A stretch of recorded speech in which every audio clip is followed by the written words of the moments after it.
Welcome to Readers of the Lost Art with your presenter, Dr. Paul Anthony Taylor, a recovering academic. And the title of today's talk is Blood Meridian and Baudrillard's Desert of the Real. Hi everybody, and this is what I'm trying today. I'm going to do a compare and contrast. There isn't actually a lot of contrasting. I think they're quite similar in lots of ways. So a comparison of Cormac McCarthy's Blood Meridian, which I've already done a video on and a live stream.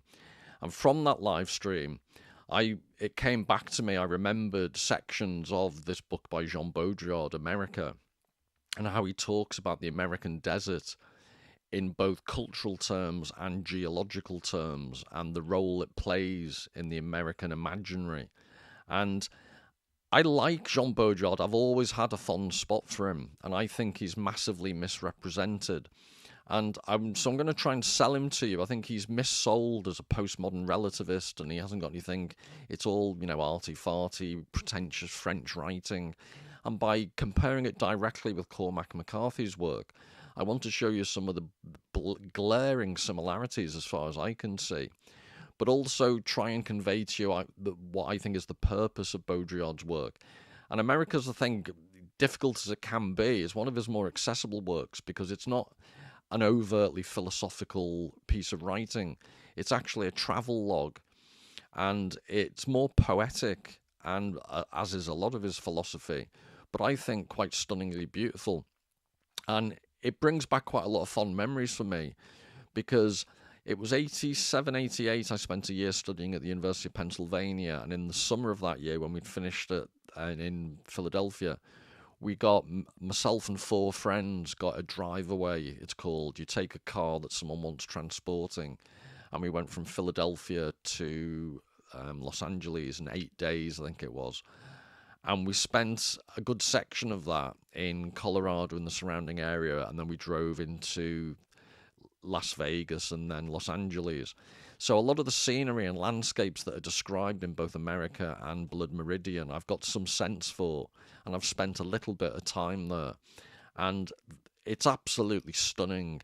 And I share slightly because Jean Baudrillard's writing from the perspective of a European.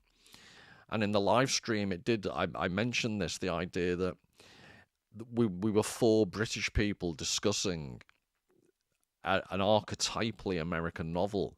And it made me go back to America, because Baudrillard is quite good for being very open about his European biases and reflecting upon how a European might see America completely different to someone who is American and can't see certain things because, familiarity just breeds consent, to paraphrase a famous phrase.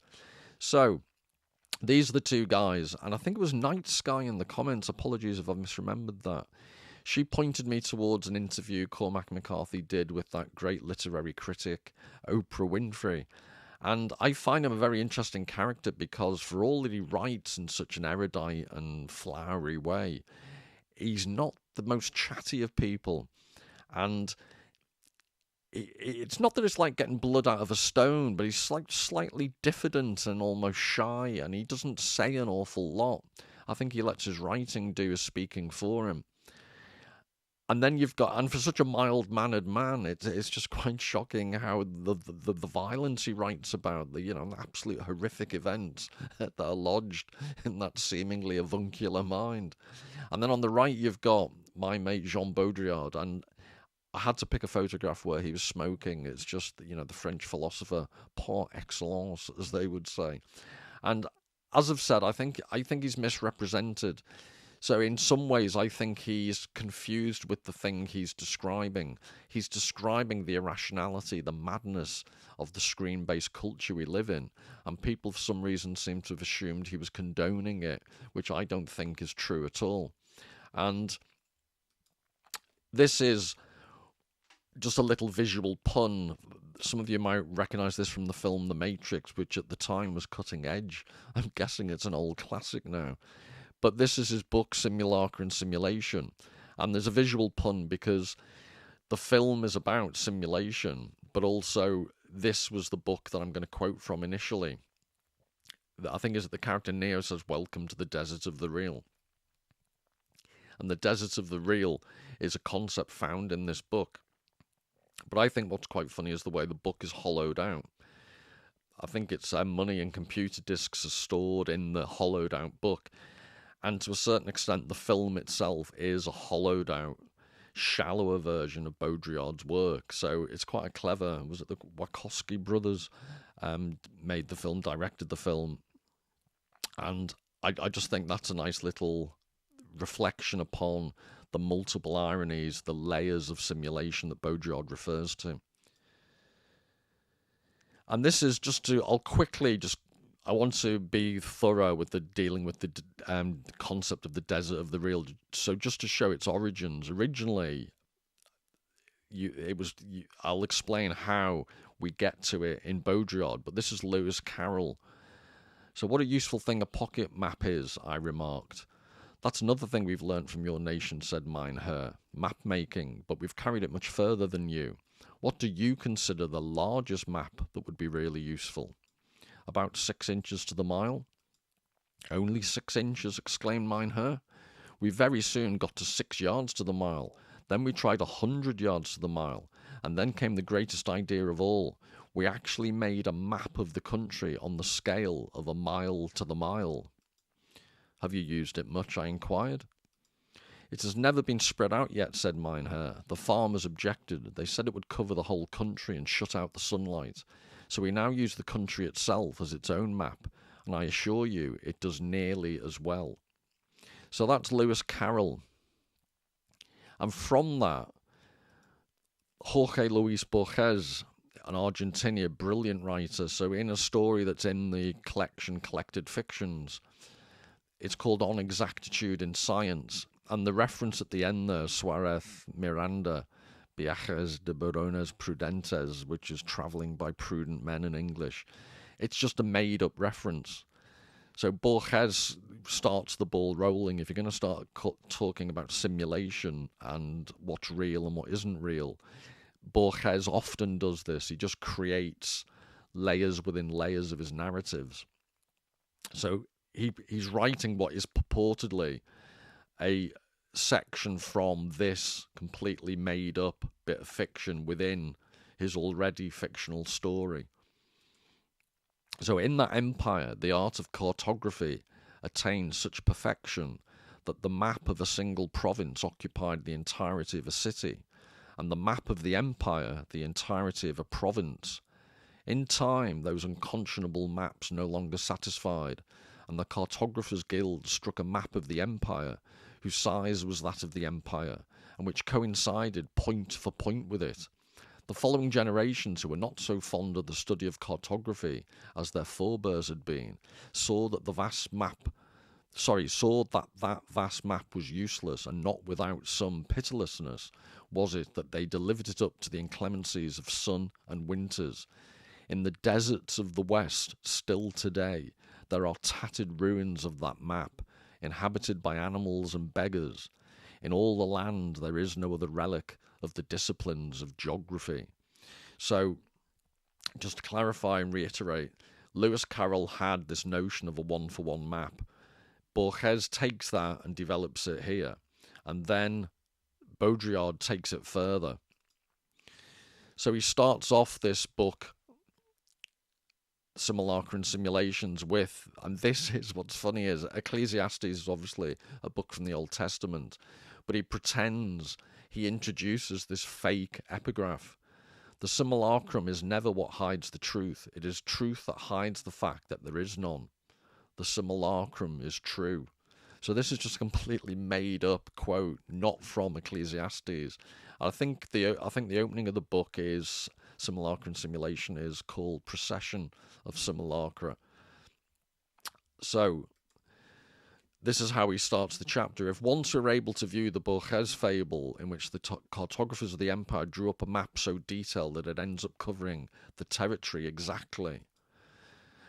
And then he introduces this huge parenthesis, so I've separated out the text to make it easier. The decline of the empire witnesses the fraying of this map, little by little, and its fall into ruins, though some shreds are still discernible in the deserts.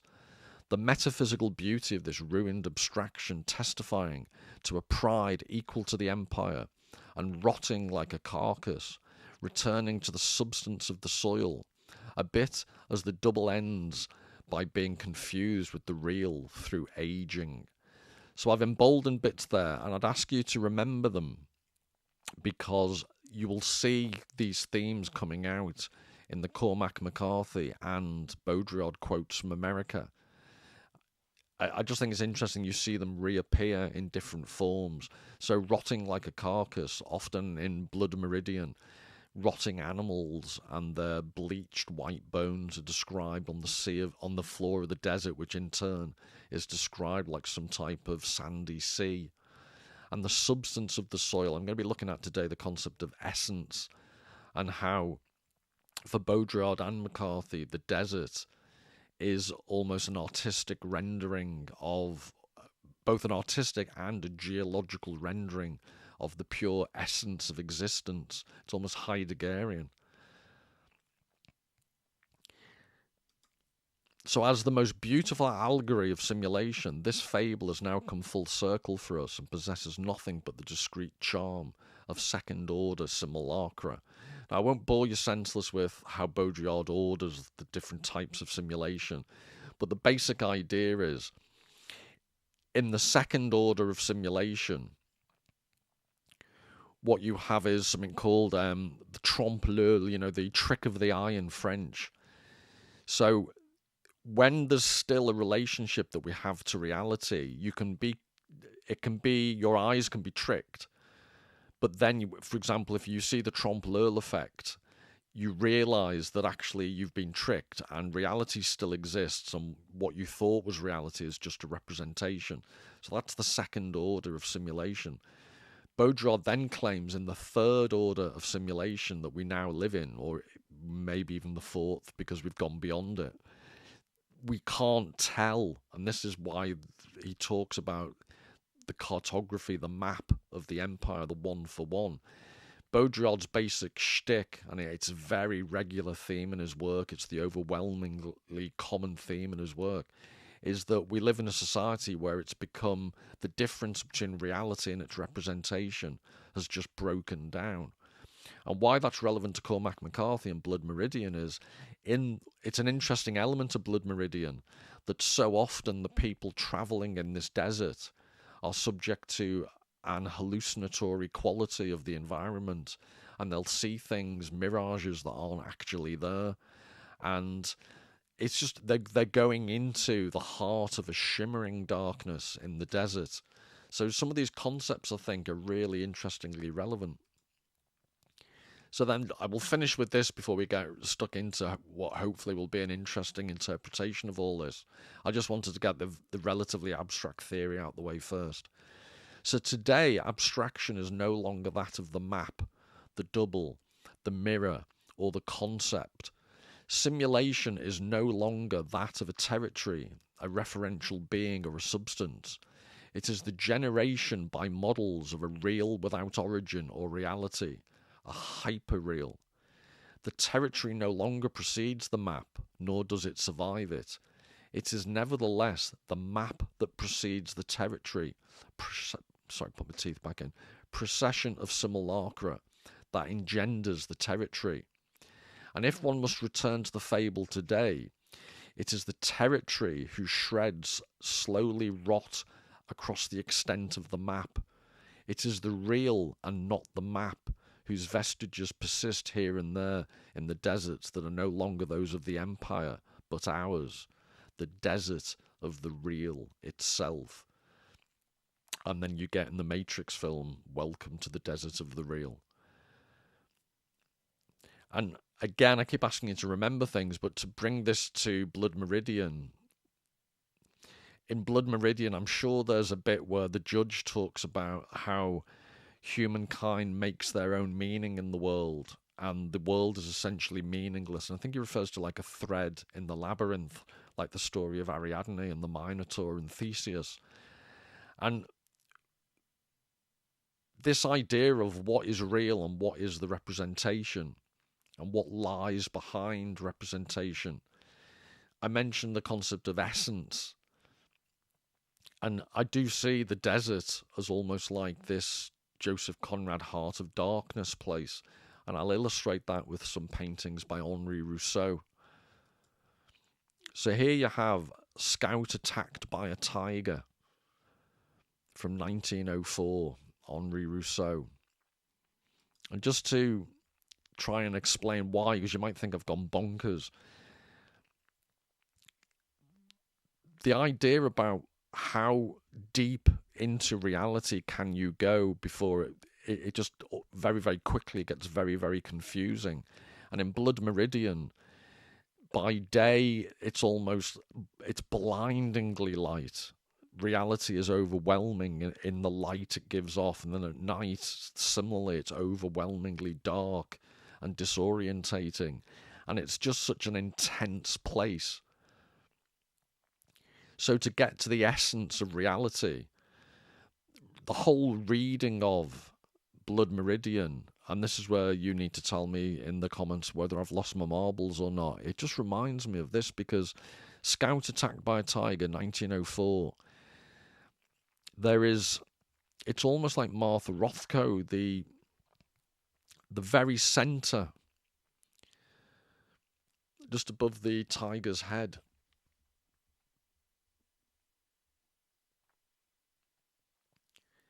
There's something about the darkness in a Rousseau painting, the almost latent darkness. It's, all the action's happening in the middle of the painting, but deep behind, there's just this lurking. And I know it's a completely different format to what McCarthy is doing, and also Baudrillard. But I think the three of them are united by this attempt to get to the heart of existence. And the heart of existence seems to be lying disturbingly deep in that forest. I think that's different exposure, but also I think that's a slightly better quality image. But it'd be interesting if there's any Rothko fans out there, if you get my point about, you could look at the black in the epicenter of that painting, just like at a Rothko painting. You sound mad, how could you just look at a seemingly plain black piece of canvas, yet simultaneously absolutely lose yourself in it.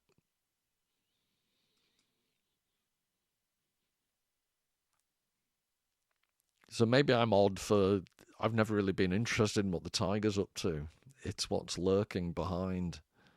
So I appreciate, the image of someone who fictionally had to die for this painting. So no offense to the poor person who's been attacked. But I think all the real meaning is in that complete darkness that's almost exaggerated by the fact you can see these very, very growing out of it, the shapes of actual fern-like plants. And this is the dream. And again, you might think, what has this got to do with Blood Meridian or Baudrillard for that matter? But we will see there's a section where Baudrillard talks about just the complete confusion and multitude of effects that you see in the desert. And there is, within Blood Meridian, there are various descriptions of trickery and, as I said, hallucinatory elements. And this, again, there's a lot going on, but actually it's the receding darkness, the flute player completely jet black, who's diminishing into the background, which again has this latent darkness in it. And there's something Rousseau always seems to manage to do is the way the lion is looking at us. And once in Finland, I saw by the side of a road a huge big moose that looked at the people in the car. I was one of the passengers, and it was very hard to explain, but this primeval, huge eye on it, the way it looked, it just seemed to look across centuries. It was a very, very odd experience, and I think Rousseau captures all that. And I think, to some extent, that's what Baudrillard and McCarthy are describing in their work. The geological is mentioned quite a few times in their work, and the way in which the desert represents the primeval, the atavistic, deep into what pre-existed human language. And I get the same sense of that latent atavism in this painting. And I think Henri Rousseau was classed as a primitivist or a naive artist. And I just do. I don't know whether you do. You can see, as we go along, it'll be interesting if you see the relevance of this to the McCarthy and the Baudrillard. And then one, just to finish the odd comparisons with Henri Rousseau, because I do think this is relevant to Baudrillard, because a lot of Baudrillard's work is about the confusion and the hallucinatory quality that isn't found in the actual desert that Cormac McCarthy is describing in Blood Meridian, but is found in the world of screens and the world of technology that distances us in the terms of the Borges story. The map replaces the territory. And this is the beginning. This is 1903. And I just think there's the dark, foreboding church behind the trees, which again, Rousseau does this darkness. There are some tall houses that you don't see fully developed in a Camille Pissarro, the cabbage field, that vaguely reminds me of that.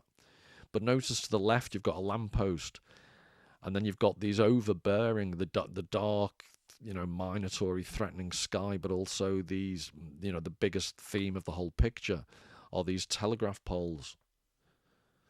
This is the actual painting is called View of Malakoff, Haute de Seine from 1903. But it strikes me as this is a prelude to what Baudrillard then talks about in the way in which communications, the spread of information, takes over and dominates conventional life.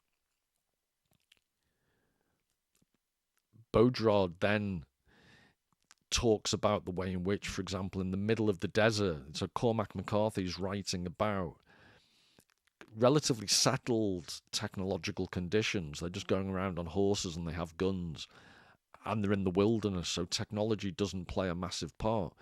But their interaction with the environment, the desert night, the desert daytime, I've mentioned the mirages, the hallucinations, it's a very, very confusing element. And culturally, it's barren. That there is no European, distinguished, depth-laden culture. It's primeval and simultaneously confusing. And this is, for Baudrillard, this is the origins of the cultural desert, I think, being shown in this painting. This was when it starts. This is when the map begins to replace the territory, and you're seeing it represented in these telegraph poles. So what's Baudrillard actually doing? Well, this, I think, I love this is from the book cover by a photographer called Robert Misrash. And it's one of these great salt lakes in the desert. I think this is the type of place they test prototype cars to break the sound barrier and so on. And it's just a wonderful photograph because they've planted the American flag and it's people camping out in this desert wilderness. And that is a major theme of Blood Meridian, the way in which human beings trying, especially the Judge Holden, trying to impress their personality and character upon the primeval desert. So this is the much more benign and banal, touristy type campers. So this, I think, encapsulates quite nicely the subject of the book, America. It's not the violence, the horrific violence of Blood Meridian. It's the much milder side of things, but Baudrillard is still writing about the desert. And whereas to any extent there is any culture being described in Blood Meridian, it's just bloodthirsty, dog eat dog, man kill man type lack of culture. And Baudrillard's more interested in this. There's still a lack of culture from a European perspective, but it's the juxtaposition of screen type culture, Las Vegas type gambling culture. He goes on in America to describe the Los Angeles freeways and just the constant movement and the lack of anything substantial. The horizon just goes on forever. So all of these things, there's this loose connection between the whole basis of America and Baudrillard's fixation with the desert, and then the question of why Cormac McCarthy writes so much about the desert, because he obviously sees that as an embodiment of certain key existential themes about the nature of America and the American psyche. So this is the beginning of a section in America: Monument Valley, Dead Horse Point, Grand Canyon. Geological and hence metaphysical monumentality, by contrast with the physical altitude of ordinary landscapes. Upturned relief patterns sculpted out by wind, water and ice, dragging you down into the whirlpool of time, into the remorseless eternity of a slow motion catastrophe. So I mentioned that there's a European element he brings to America, the idea that by European standards, the monumentality, the sheer size and scale of the landscapes that you're seeing out in the west of America, and the whirlpool of time will reappear in Cormac McCarthy and this notion of a slow motion catastrophe. So each time I'm going to give you quotes from Baudrillard, then a quote from Cormac McCarthy, Blood Meridian, and then often some images from the areas being described, and hopefully the three of them will all contribute to each other, the overall effect. The very idea of the millions and hundreds of millions of years that were needed peacefully to ravage the surface of the earth here is a perverse one, since it brings with it an awareness of signs originating long before man appeared, in a sort of pact of wear and erosion struck between the elements. Among this gigantic heap of signs, purely geological in essence, man will have had no significance. And I think that's what I was clumsily trying to explain with the Henri Rousseau view of Malakoff, the telegraph poles. In the desert, Baudrillard sees these geological formations as having signs in them that preceded humankind and makes human beings almost insignificant. That Rousseau painting with the telegraph poles just says to me that the tiny little people in the street, by comparison with this huge big, they're not geological, but they overwhelm and make the people seem almost insignificant. And that's a harbinger of things to come. And this is an image of the notion of the whirlpool of time in geological formations. I think this is quite a nice illustration.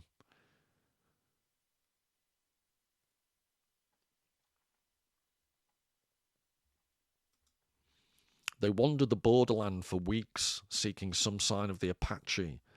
Deployed upon that plain, they moved in constant elision, ordained agents of the actual dividing out of the world which they encountered, and leaving what had been and what would never be alike extinguished on the ground between them.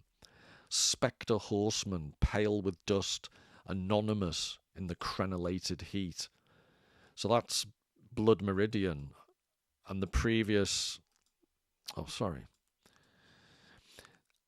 I just wanted to repeat, among this gigantic heap of signs, purely geological in essence, man will have had no significance. So that's what Baudrillard's saying in America. And then you have this spectre horseman, pale with dust, anonymous in the crenellated heat. I just say in some ways, Cormac McCarthy is almost writing the novel of Baudrillard's America. And Baudrillard's providing this travelogue of a modern person's much more technologically mediated experience of what the Glanton gang in Blood Meridian would have experienced. Above all else, they appeared wholly at venture, primal, provisional, devoid of order, like beings provoked out of their absolute rock and set nameless and at no remove from their own loomings, to wander ravenous and doomed and mute as gorgons, shambling the brutal wastes of Gondwanaland in a time before nomenclature was each was all. So this is a theme that runs throughout Blood Meridian, the absolute rock, but it backs up Baudrillard's fascination with the geological component of the desert, and it makes people become insignificant. They lose their identity and they just become their own loomings to wander ravenous and doomed, almost like zombies, and mute as gorgons, shambling the brutal wastes, anonymous in the crenellated heat. And you could see, again, if people might be puzzled, how can Blood Meridian, which is a Gothic Western, be relevant to Baudrillard, who's a theorist of screen culture? But think about the way in which identity in a screen-based culture is increasingly lost. And people looming, wandering, ravenous, trolls doomed and mute as gorgons, shambling the brutal wastes of online discussion groups.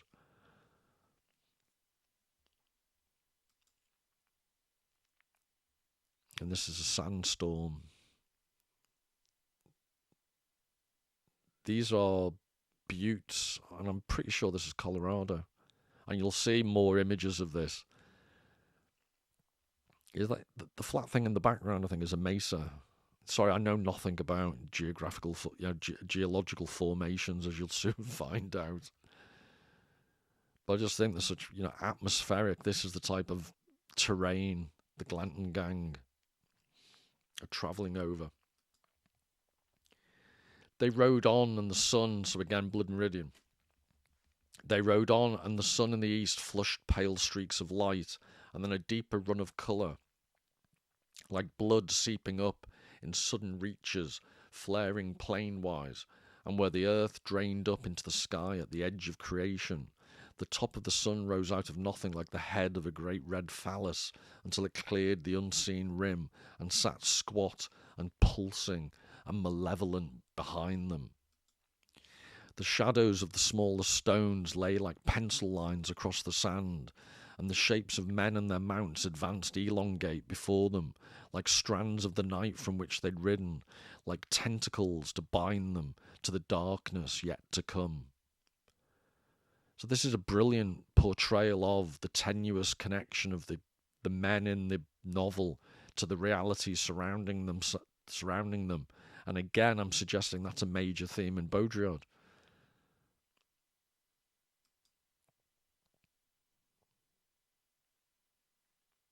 So talking about the darkness in the desert. This is Monument Valley in January, I think it was taken.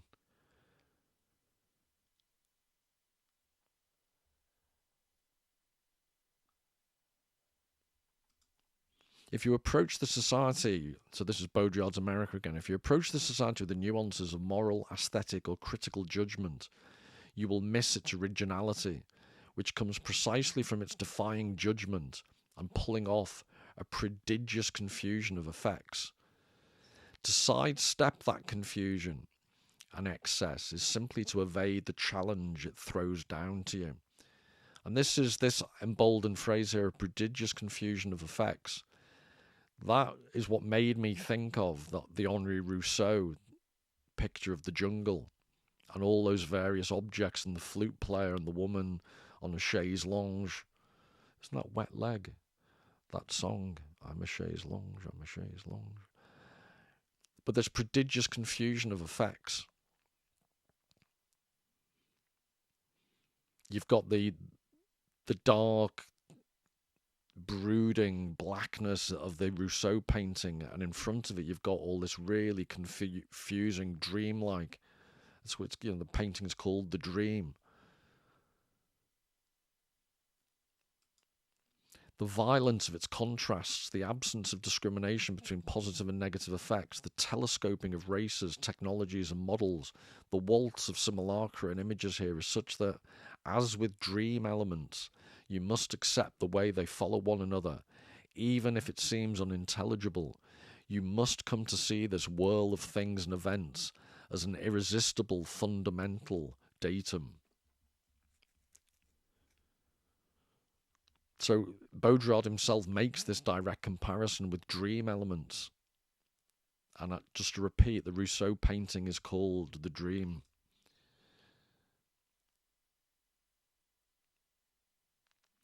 So the Baudrillard quote was, "You must come to see this whirl of things and events as an irresistible fundamental datum."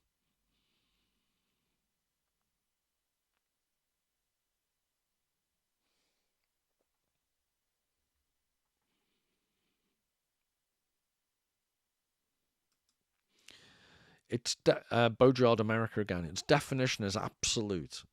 They're talking about the desert. Its frontier initiatory, its ridges steep, its contours cruel. It is a place of signs of an imperious necessity, an ineluctable necessity, but void of all meaning, arbitrary and inhuman, and one crosses it without deciphering them. Irrevocable transparency. So I just think the irrevocable transparency reminds me of today's Instagram culture. Void of all meaning, Instagram culture, or any other social media platform of your choosing. Arbitrary and inhuman social media platform.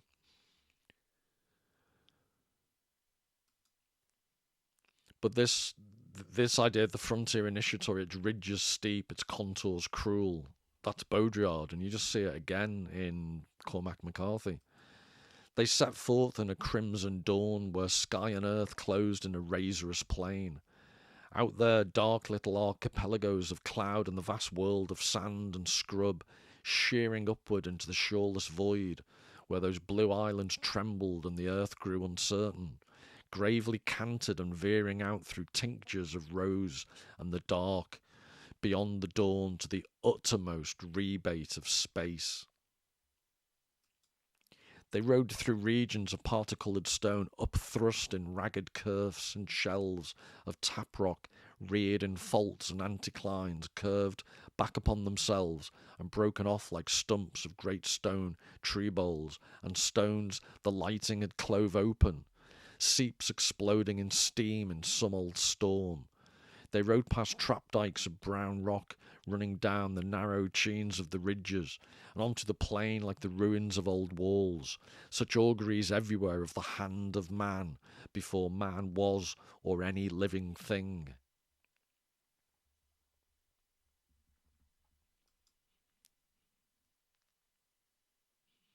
Apparently this is a view of Monument Valley from Hunt's Mesa.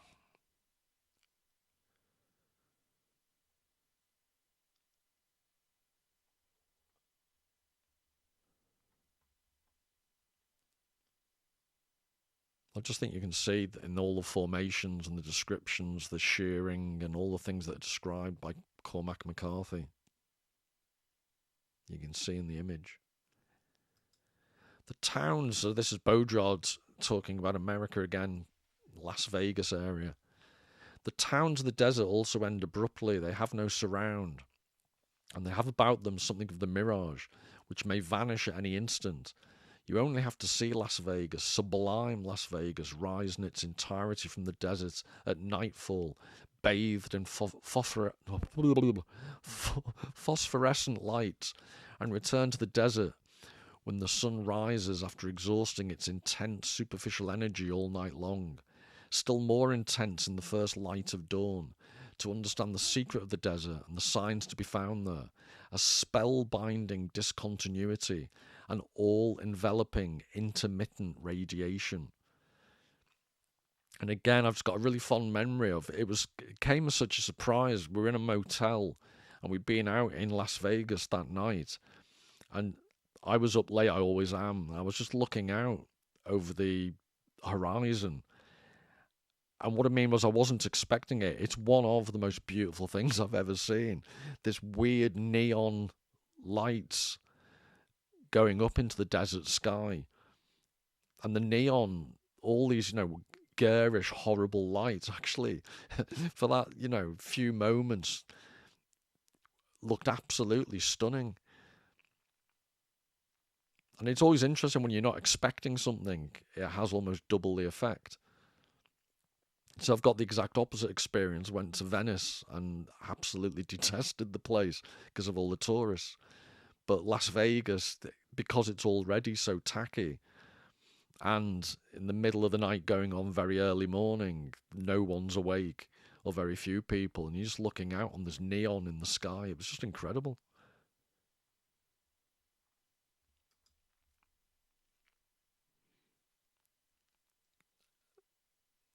So I just love what was the previous phrase in one of the slides? The confusion of effect. So you've got the Eiffel Tower, as you do, in the middle of the desert.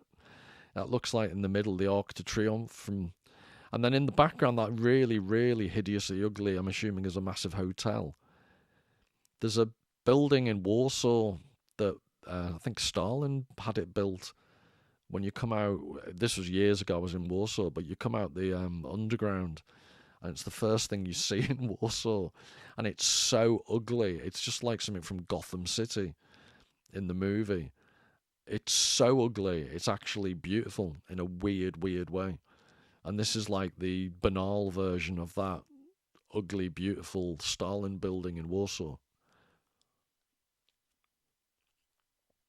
And you just get a hint of in the horizon, the distance, the neon and the natural light combining into a weirdly beautiful thing. So Blood Meridian again. That night they rode through a region electric and wild, where strange shapes of soft blue ran over the metal of the horses' trappings, and the wagon wheels rolled in hoops of shapes of pale blue light came to perch in the ears of the horses and in the beards of the men. All night sheet lightning quaked sourceless to the west beyond the midnight thunderheads, making a bluish day of the distant desert. That's the image you've just seen of Las Vegas. The mountains on the southern skyline, stark and black and livid, like a land of some other order out there whose true geology was not stone but fear. So despite the solidity of the desert, there's also this atmospheric, evanescent quality. The thunder moved up from the southwest, and lightning lit the desert all about them, blue and barren. Great clanging reaches ordered out of the absolute night, like some demon kingdom summoned up, or changeling land that come the day would leave them neither trace nor smoke nor ruin, more than any troubling dream. Again, that dreamlike quality. And just, I think this is what Baudrillard is interested in. He's writing in the previous quotes about Las Vegas, and it's dreamlike, weird. He doesn't call it a demon kingdom, but it is just truly bonkers place. Like some demon kingdom summoned up, or a changeling land. That pretty much describes Las Vegas. And I think what intrigued Baudrillard was the coexistence of these qualities in the desert, but also in the cultural desert of Las Vegas.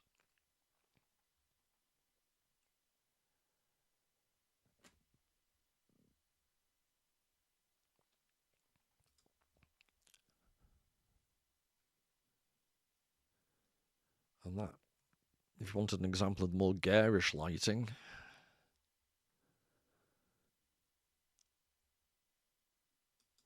the truth about the world, he said, Blood Meridian again, is that anything is possible.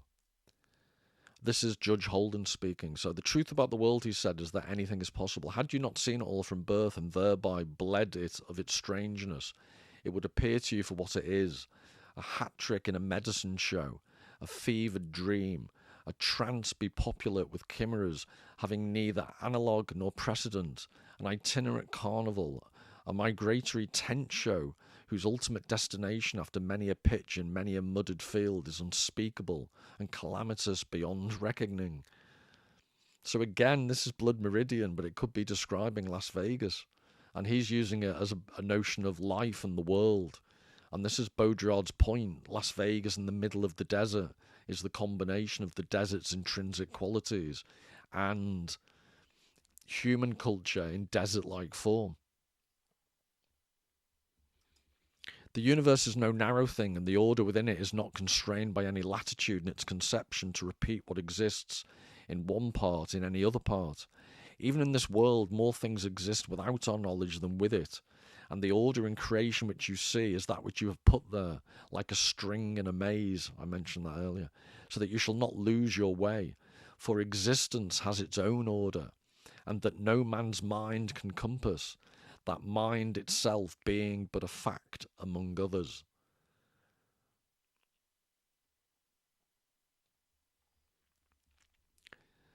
So I think that's what Cormac McCarthy does brilliantly, even in the words of Judge Holden, who is this person determined. He says along the lines of, I do not allow things to exist without my consent. I have to know what they are. That's why he walks around with this notebook, drawing and then destroying things. But even he seems to know, for existence has its own order, and that no man's mind can compass, that mind itself being but a fact among others. So he talks about control a lot in other parts of the novel, and he acts as if he's almost like a demiurge, a demigod. But we're all part of this vortex of geological monumentality that is the desert, or in the case of the cultural desert that Baudrillard's writing about in America, it's a similar thing. We're just in this vortex of constant movement, constant consumption.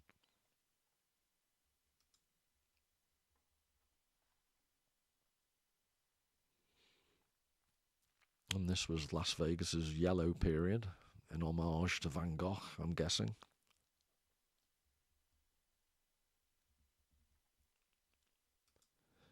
So in the novel, this is America, and he's talking about signs. The Indians alone, perhaps, signs in the desert, the Indians alone perhaps interpreted them, a few of them, and yet they are signs. For the desert only appears uncultivated. This entire Navajo country, the long plateau which leads to the Grand Canyon, the cliffs overlooking Monument Valley, the abysses of Green River, are all alive with a magical presence which has nothing to do with nature. The secret of this whole stretch of country is perhaps that it was once an underwater relief and has retained the surrealist qualities of an ocean bed in the open air. And it's one of my favourite themes of Blood Meridian, is the way in which McCarthy describes the desert like an ocean floor. Through the noon heat, so this is Blood Meridian, through the noon heat and into the dusk, where lizards lay with their leather chins flat to the cooling rocks, and fended off the world with thin smiles and eyes like cracked stone plates.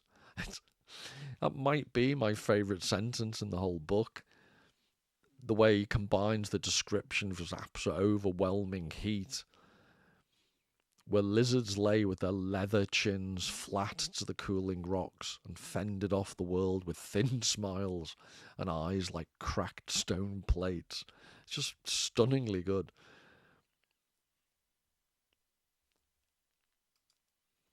They crested the mountain at sunset and they could see for miles. An immense lake lay below them with the distant blue mountains standing in the windless span of water and the shape of a soaring hawk, and trees that shimmered in the heat, and a distant city very white against the blue and shaded hills.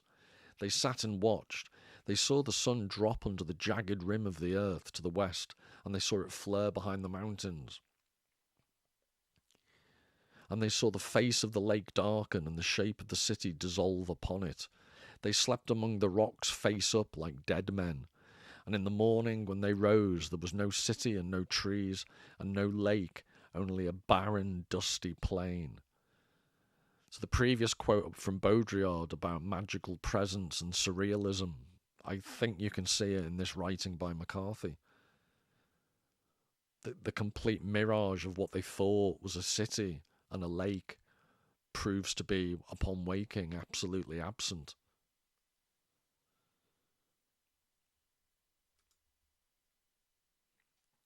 These are the great sand dunes in Colorado.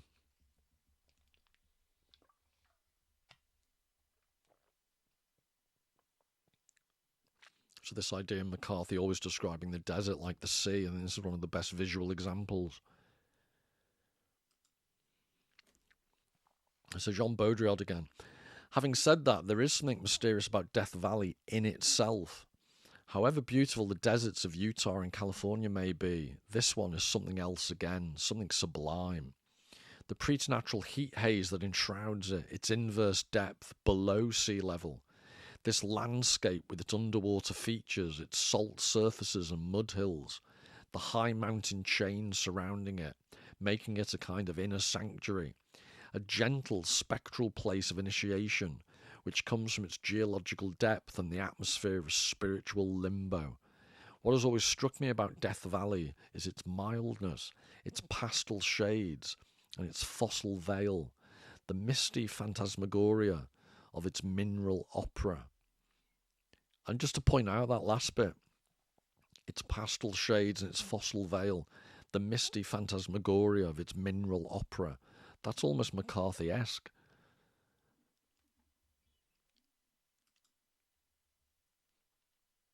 And just to prove the point about the pastel shades, this, again, the great sand dunes in Colorado.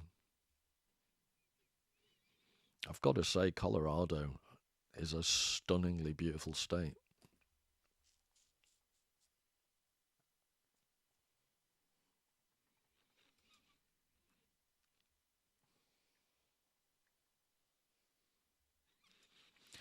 They crossed a cinder, so Blood Meridian again, they crossed a cinderland of cake slurry and volcanic ash, imponderable as the burned-out floor of hell, and they climbed up through a low range of barren granite hills to a stark promontory where the judge, triangulating from known points of landscape, reckoned anew their course.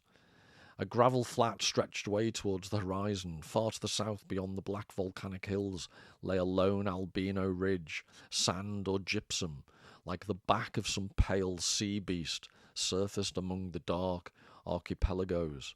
So this sea that you've already seen in Baudrillard. And I just wanted to emphasise the emboldened bit, triangulating from known points of landscape. If you're in any doubt that Moby Dick was an influence upon Cormac McCarthy, this is basically a sand dune based Captain Ahab in the form of Judge Holden. And the pale sea beast surfaced among the dark archipelagos isn't a million miles away from Moby Dick himself. Another view of the sand dunes and this notion of the sea. Admittedly, that would be slightly algae-ridden sea, but you get my point.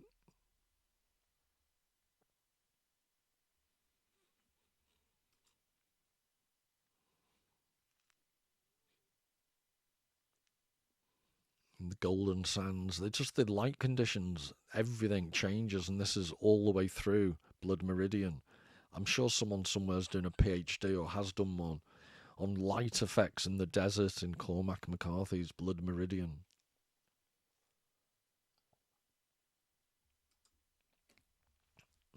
So on and on with Blood Meridian, they rode through a region where iron will not rust nor tin tarnish. The ribbed frames of dead cattle under their patches of dried hide lay like the ruins of primitive boats upturned upon that shoreless void, and they passed lurid and austere, the black and desiccated shapes of horses and mules that travellers had stood afoot. These parched beasts had died with their necks stretched in agony in the sand, and now upright and blind and lurching askew, with scraps of blackened leather hanging from the fretwork of their ribs, they leaned with their long mouths howling after the endless tandem suns that passed above them. And I wanted to quote this because there's a famous poem in Hebrew called, it's translated in different ways, but it's known as Desert of the Dead, amongst other titles, by Chaim Bialik. So Chaim Nachman Bialik, The Dead of the Wilderness, is another Meti Midbar. Apologies for any Hebrew speakers. And it just reminded me, it's a stunningly Bielik. I've got an old copy of a translation of his most significant poems, but I get the strong sense the translator has taken a few liberties, because I've just briefly compared them with other translations I've seen, but they're just vivid poems about the desert. And this is I'll only just give you the brief. Bava Batra means, I think in Hebrew, the last gate, and it's an element of the Talmud that it focuses on property rights, inheritance laws, things like that. But this is one of the little myths contained within it. It's about the Exodus, and there was a number of troops disobeyed Moses. He told them not to attack another tribe, and they ignored him, and they all wandered and perished in the desert.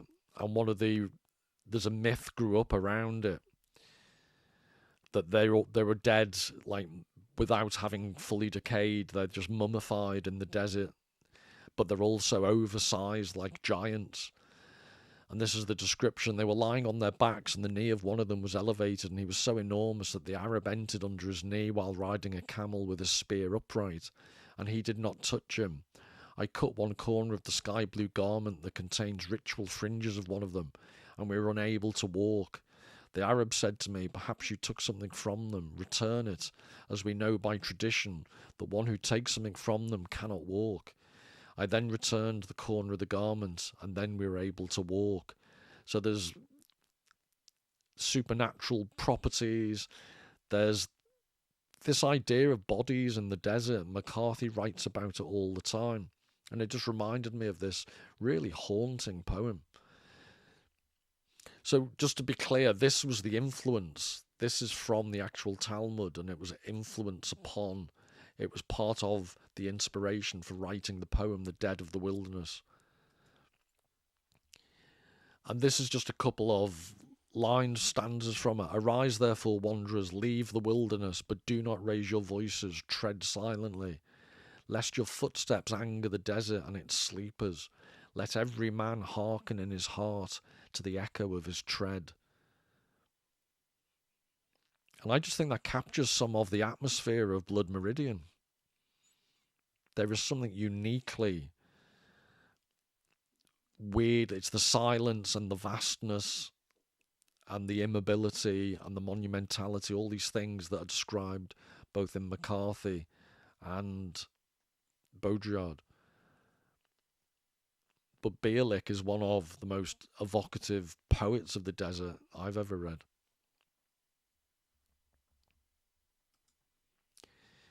So Blood Meridian, the riders rode on, they crossed, which is a phrase used repeatedly, they crossed a vast dry lake with rows of dead volcanoes ranged beyond it like the works of enormous insects. To the south lay broken shapes of scoria in a lava bed as far as the eye could see. Under the hooves of the horses, the alabaster sand shaped itself in whorls strangely symmetric, like iron filings in a field, and these shapes flared and drew back again, resonating upon that harmonic ground, and then turning to swirl away over the playa.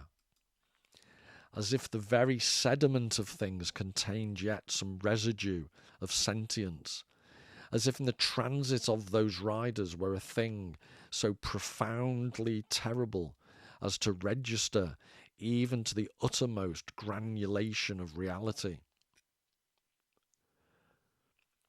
And we're back to what I was trying to clumsily express, what I saw in the Henri Rousseau paintings, that superficially have absolutely nothing to do with the notion of the desert.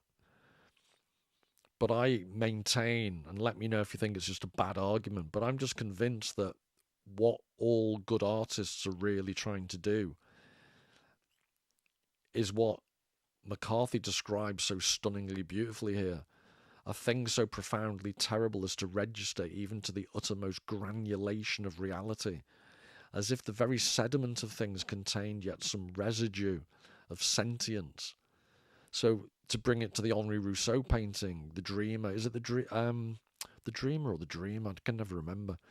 But the lady lying on the chaise longue and the menacing deep darkness of the jungle behind her makes me think of this phrase, the very sediment of things contained yet some residue of sentience. It's as if the jungle's breathing and thinking and looking at you. The animals are looking at you, but you also get the sense in the depths of that darkness, something else inanimate yet able to look at you is lurking there. And that gives the impression of a thing so profoundly terrible as to register even to the uttermost granulation of reality. And this is Mystery Valley with the swirls from the previous quote, the iron filings. You can see the striations in the rock. Oh, excuse me.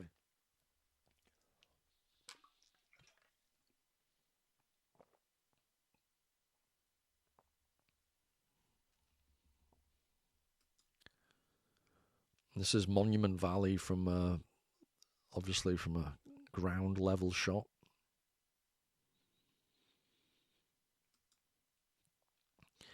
And apparently this is West East Mittens and Merrick Butte after sunset.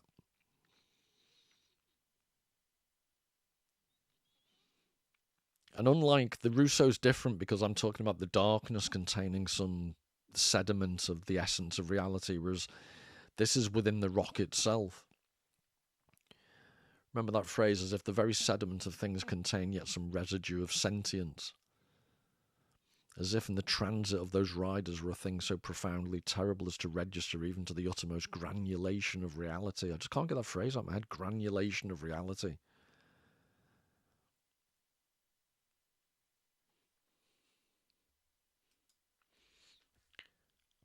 And then in America, you can understand why it took great magic on the Indians' part and a terribly cruel religion to exorcise such a theoretical grandeur as the desert's geological and celestial occurrence to live up to such a backdrop.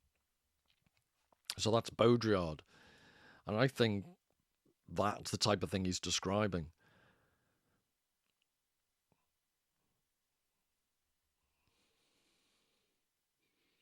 I think this is the Utah-Arizona state line. And that's an Apache scout. And you get a sense there, the monumentality.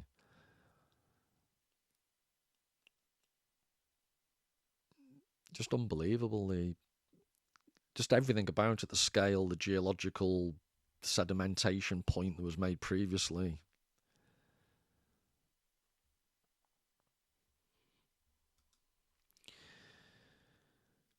So this is, I'm now going to give you a couple of different events in Blood Meridian, but it's the idea that, to go back to, where were we?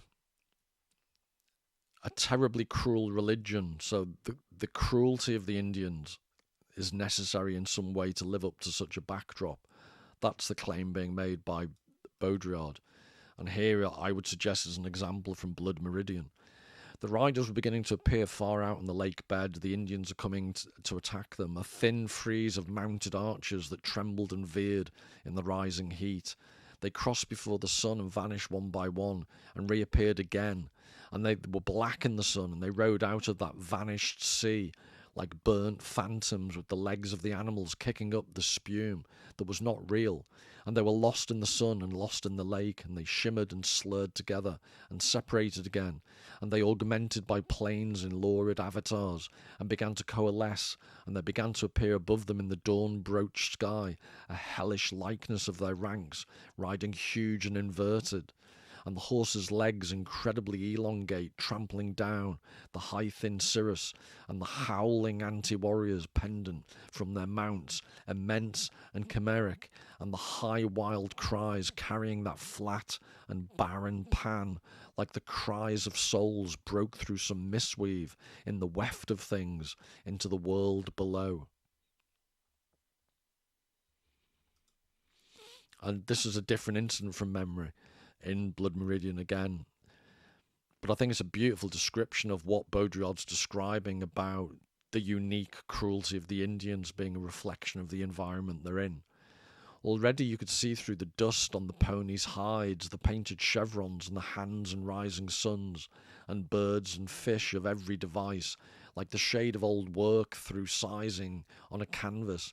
And now too you could hear above the pounding of the unshod hooves, the piping of the quena, flutes made from human bones, and some among the company had begun to soar back on their mounts, and some to mill in confusion, when up from the offside of those ponies there rose a fabled horde of mounted lancers and archers bearing shields belight with bits of broken mirror glass that cast 1,000 unpieced suns against the eyes of their enemies. A legion of horribles, hundreds in number, half naked or clad in costumes Attic or biblical, or wardrobed out of a fevered dream, with the skins of animals and silk finery and pieces of uniform still tracked with the blood of prior owners, coats of slain dragoons, frogged and braided cavalry jackets, one in a stovepipe hat, and one with an umbrella, and one in white stockings and a blood-stained wedding veil, and some in headgear of crane feathers or rawhide helmets that bore the horns of bull or buffalo, and one in a pigeon-tailed coat worn backwards, and others naked, and one in the armour of a Spanish conquistador, the breastplate and pauldrons deeply dented with old blows of mace or sabre, done in another country by men whose very bones were dust, and many with their braids spliced up with the hair of other beasts until they trailed upon the ground, and their horses' ears and tails worked with bits of brightly coloured cloth, and one whose horse's whole head was painted crimson red. And all the horsemen's faces gaudy and grotesque with daubings, like a company of mounted clowns, death hilarious, all howling in a barbarous tongue, and riding down upon them like a horde from hell, more horrible yet than the brimstone land of Christian reckoning, screeching and yammering, and clothed in smoke, like those vaporous beings in regions beyond right knowing, where the eye wanders and the lip jerks and drools. "Oh my God," said the sergeant. I couldn't work out whether that was McCarthy always being humorous, because what else can you say when you've seen all that coming to get you?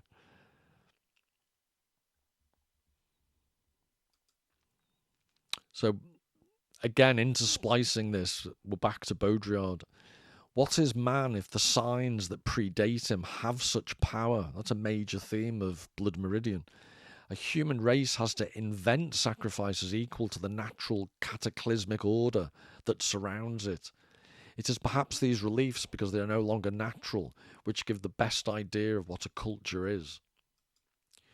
Monument Valley, blocks of language suddenly rising high, then subjected to a pitiless erosion, ancient sedimentations that owe their depth to where meaning is born out of the erosion of words, significations are born out of the erosion of signs, and that are today destined to become, like all that is cultivated, like all culture, natural parks. So this is what intrigues Baudrillard, the naturalization, the domestication of the geological atavistic primeval quality. And the epilogue of Blood Meridian, I would suggest, implies this coming domestication. Toadvine, so back to Blood Meridian to give an example of what Baudrillard's just said. Toadvine sat watching him as he made his notations in the ledger, holding the book toward the fire for the light, and he asked him what his purpose was in all this. The judge's quill ceased its scratching. He looked at Toadvine, then he continued to write again. Toadvine spat into the fire. The judge wrote on, and then he folded the ledger shut and laid it to one side, and pressed his hands together, and passed them down over his nose and mouth, and placed them palm down on his knees. Whatever exists, he said, whatever in creation exists without my knowledge, exists without my consent. So I mentioned that earlier, but to say that the judge had control issues would be the understatement of the millennium.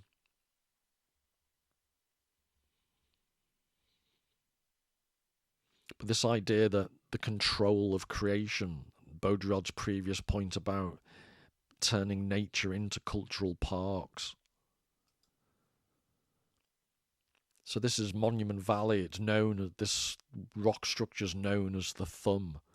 So it's human beings putting signification upon the natural geological features.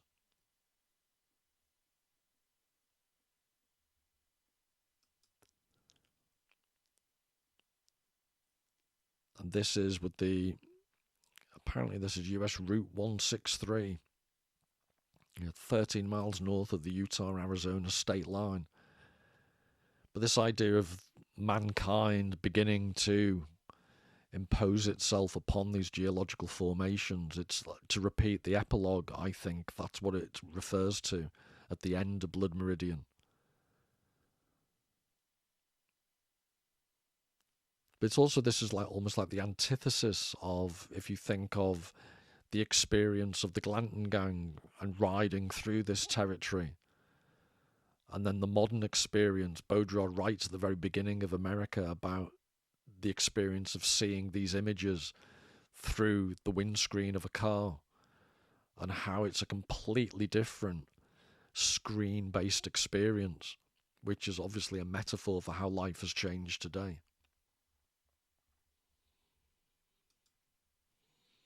It's another example, this idea of the domestication of the geological. This is the Mitchell Mesa, and that right next to it is almost the imitative structure of the View Hotel. So pampered people pay good money to look at this natural outcrop from this completely unnatural outcrop of a luxury hotel.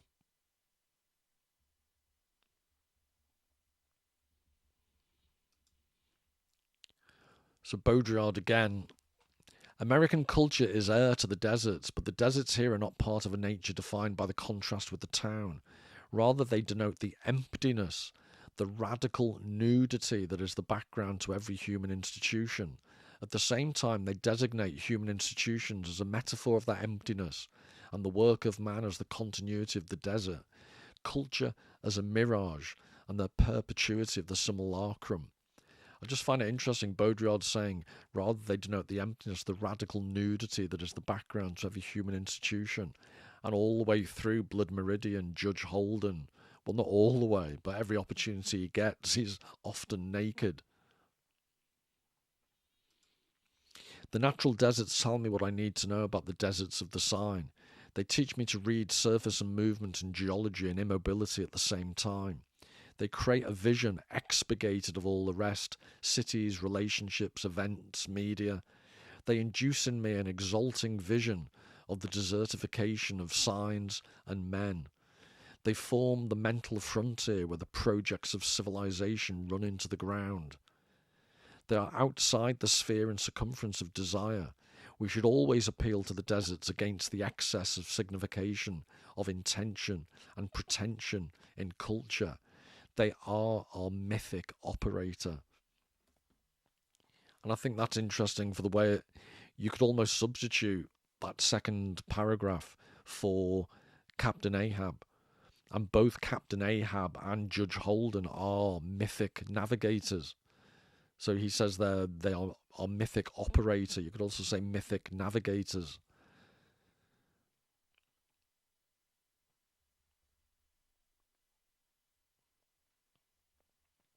And if you think of Moby Dick as this great white whale, this mythical archetype, quite often Judge Holden is described as this white, albino, completely hairless creature.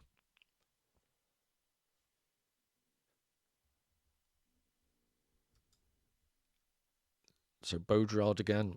And even the foreshortening effect of cinema is present in Death Valley, for all this mysterious geology is also a scenario.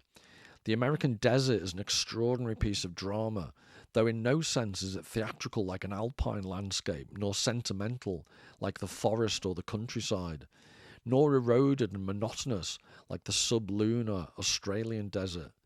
nor mystical like the deserts of Islam. It is purely geologically dramatic, bringing together the sharpest, most ductile shapes with the gentlest, most lascivious underwater forms. The whole metamorphism of the Earth's crust is present in synthesis, in a miraculous abridged version. All the intelligence of the Earth and its elements gathered together here in a matchless spectacle, a geological epic. Cinema is not alone in having given us a cinematic vision of the desert. Nature itself pulled off the finest of its special effects here long before men came on the scene.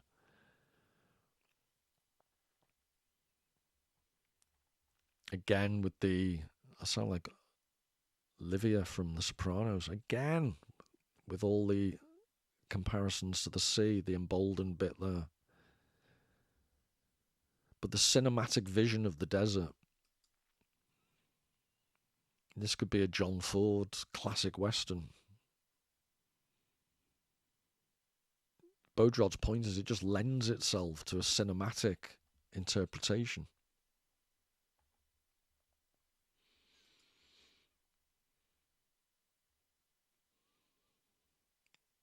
So I've been showing this all the way through, but this is the Colorado Plateau. I think this is close to Four Corners.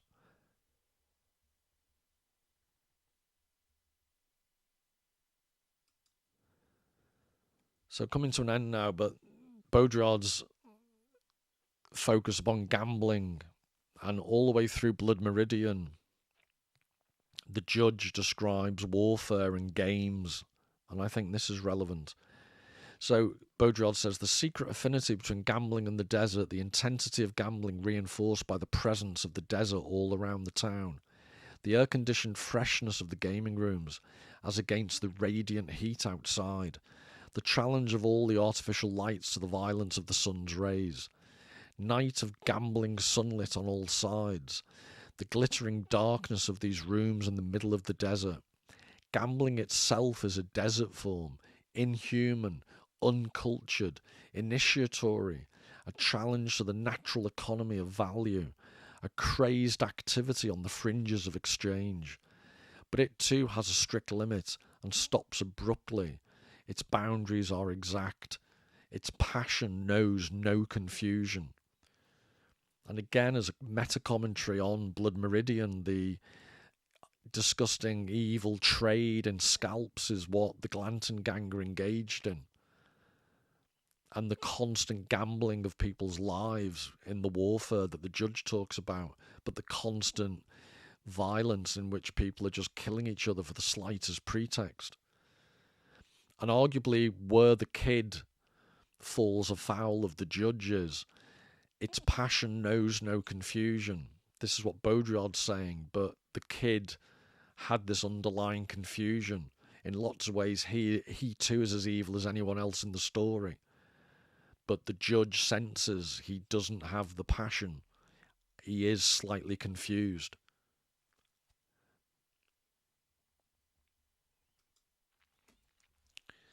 So neither the desert nor gambling are open areas. Their spaces are finite and concentric, increasing in intensity toward the interior, toward a central point, be it the spirit of gambling or the heart of the desert, a privileged, immemorial space where things lose their shadow, where money loses its value, and where the extreme rarity of traces of what signals to us there leads men to seek the instantaneity of wealth. So this heart of darkness type idea, at the heart of the desert is this weird, privileged, immemorial space, the heart of the desert, the heart of darkness, the heart of an Henri Rousseau jungle painting, increasing in intensity toward the interior. I think that describes the Rousseau painting. So I'll just finish off now with, I just think it sums up in a beautiful way, not only Blood Meridian itself, but what Baudrillard is describing about America, its uniqueness. To the west, among the low dark hills, they could hear the howling of a wolf that the squatters did mistrust, and the hunters smiled among themselves.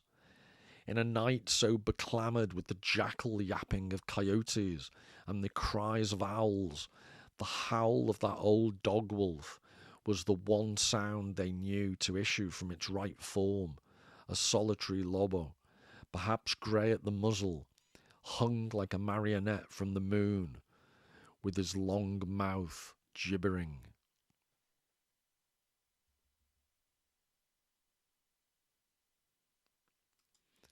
Well, I hope I wasn't gibbering too much, and I hope you enjoyed that. I maybe return to Blood Meridian in future, but I've already done quite a bit on it. But I'd be interested in particularly whether you can give me some feedback on the Henri Rousseau and this notion of this heart of darkness in his paintings. Because Henri Rousseau, superficially, he's this very naive, almost childlike painter. But I wanted to add to what Baudrillard and McCarthy are saying by showing you a visual representation. And they're very disparate writers, and yet I think they're all pointing towards this deep, dark essence. And it's both the sublime and the dark heart of great art, in my view. So, till the next time, all the very best. Take care.